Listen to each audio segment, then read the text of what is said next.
Bien qu'impliquée dans d'importantes recherches pétrolières, la France n'exploite que 1% du pétrole libyen, alors que par exemple, les États-Unis en exploitent 20% et l'Italie 16%. Actuellement, la production de pétrole libyen est de 2 millions de barils par jour. Elle retrouvera son niveau de 1970, c'est-à-dire 3 millions de barils, en 2009.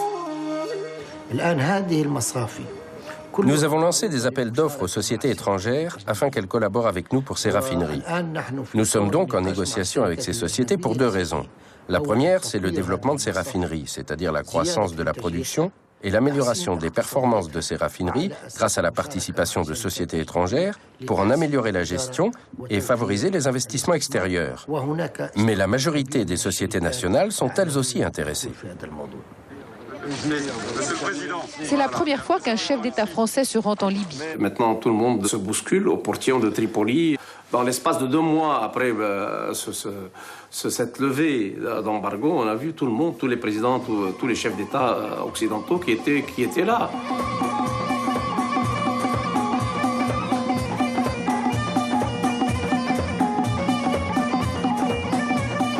En fait, tout est possible. Le tourisme, l'immobilier, l'industrie manufacturière, l'industrie de transformation, l'agriculture, l'irrigation. Mais en tout cas, la plupart des secteurs dans lesquels l'État était le seul opérateur se sont ouverts maintenant au secteur privé. Dans la téléphonie, il y a un opérateur privé. Dans les hôtels sont en cours de privatisation. Les choses avancent à un bon rythme. Le transport aérien, il y a aujourd'hui plus de 3 ou 4 compagnies aériennes libyennes qui ne sont pas étatiques, dans le secteur des banques également. Le code d'investissement en application actuellement permet des partenariats, mais en donnant la majorité aux partenaires libyens. 51%, 49%.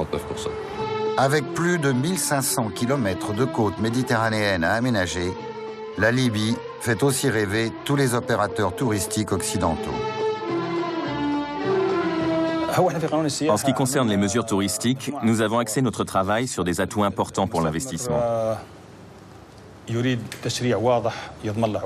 Ce que souhaite l'investisseur, ce sont des décrets clairs, des garanties, des franchises, la stabilité économique, des facilités pour les entrées-sorties des touristes ou des investisseurs eux-mêmes. Tout ce que je viens d'évoquer est désormais une réalité dans les lois, les procédures et les décisions du Comité populaire en Libye. Et dans le cadre de ces projets, ces avantages que nous fournissons sont détaxés durant 5 ans ou parfois 8 ans. Nous accordons aussi des avantages douaniers, soit aux Libyens, soit aux étrangers pour tout le matériel nécessaire au projet. Il y a sur ce point égalité entre les Libyens et les étrangers. L'investisseur a aussi la possibilité de vendre le projet à tout moment et de transférer son apport financier à l'extérieur du pays. Nous avons aussi encouragé les banques à financer 50% des projets touristiques, en prenant en compte évidemment les conditions de la Banque centrale.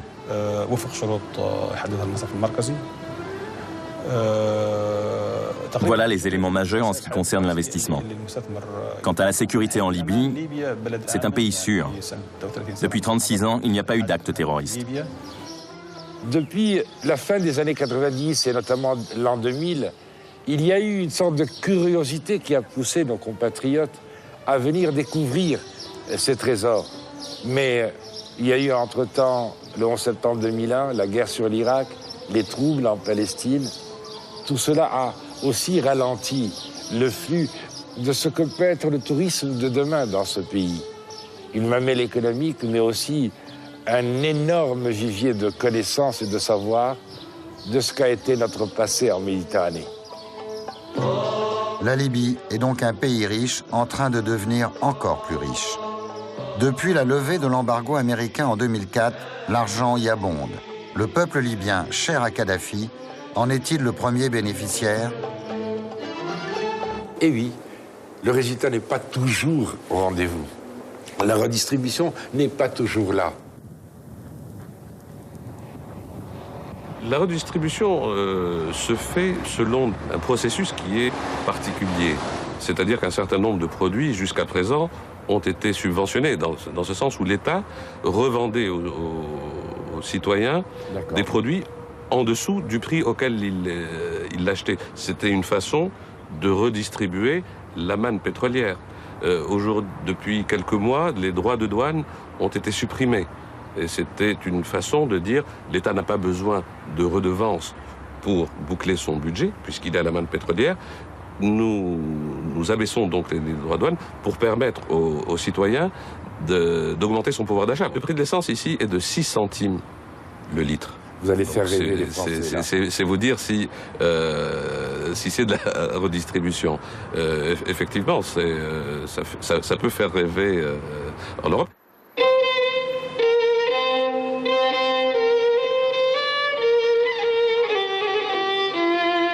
Le processus de privatisation en cours, si vous voulez, montre aussi d'une certaine manière qu'on a affaire à un système de gouvernement et à un homme finalement où la dimension pragmatique est beaucoup plus importante qu'on le croit, si vous voulez. Et si la configuration venait à changer, aussi bien sur le plan interne que sur le plan international, eh bien, il faut changer aussi de politique.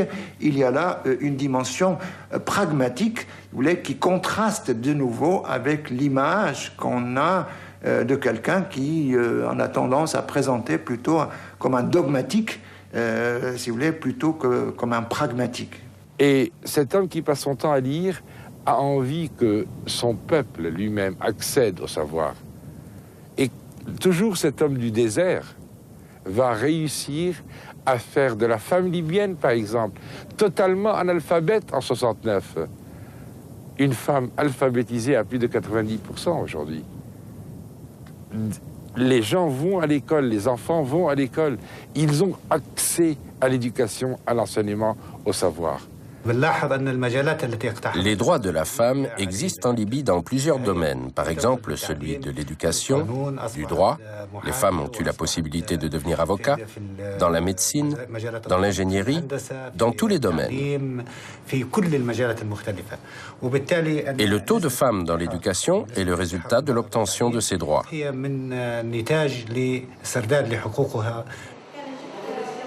Dans les cycles de scolarité primaire et secondaire, le pourcentage d'élèves féminines est de 51 à 57%. Dans cette école, tous les enseignants sont des femmes. Et bien évidemment, la femme joue un rôle primordial dans la politique de l'éducation en Libye. Dès 1969, les femmes étaient considérées pour Kadhafi comme des actrices du système politique et une puissance, en tout cas, un élément pour lui pour mobiliser la société. Alors il va dire en effet, de dire que le voile n'est pas coranique, de dire que la polygamie n'est pas coranique non plus. Il y a toute une série d'éléments qui, en effet, qui vont assez loin.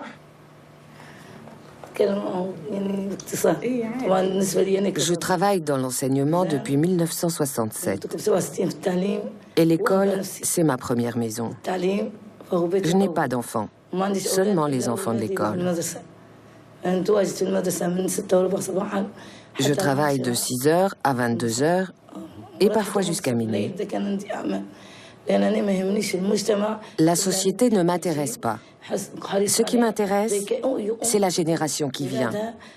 Comme n'importe quelle mère qui élève ses enfants pour qu'ils soient les meilleurs. Mon plus grand bonheur est qu'un élève parvienne à un bon niveau d'études. Et qu'ensuite il se marie, et que ses enfants fassent la même chose à leur tour. J'ai déjà connu 4 générations d'élèves. Ce sont mes enfants, et je vis pour eux.